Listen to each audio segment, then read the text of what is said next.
The first and hopefully the last. Spokane Public Schools lost their first student this year to suicide. A 13-year-old girl from Garry Middle School took her own life earlier this week. KXLY4's Caiti Currey is working for you on what parents and children should be doing to prevent someone they love from taking their life. Caiti? Robin, experts say we need to start looking at suicide the same way we look at CPR, common and regular education and training, so that all of us know what to look for to say and resources available. The innocence and ease of childhood can all come crashing down with a mean Facebook comment, a rumor, anything to make a child feel less than, and can ultimately end in suicide. You don't run from it. In some ways, we'd love to change the culture of it and say run to it, talk to kids, build a relationship.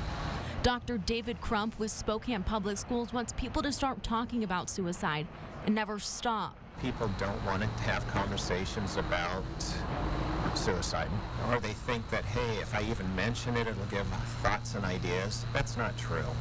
That has never been found to be true. For parents, Crump advises having daily conversations with your children, asking how they're doing, and monitoring their social media accounts. Look for bullying, they look for signs and symptoms of depression, suicide. And even more than that, make sure your child feels they can come to you. I think the most important thing for kids to remember is to find that trusted adult. And if someone shares this information with you, if a friend tells you they're having thoughts of suicide or they're saying things that you're concerned about, tell that adult that you trust. Tell them. This is a secret that we can't keep. Sabrina Votava has devoted much of her life to suicide prevention after losing two of her brothers to suicide just 6 months apart.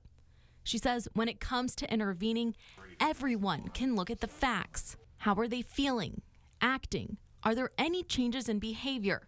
Have they made threats about suicide? And has their situation recently changed? 5 simple questions that can save a life.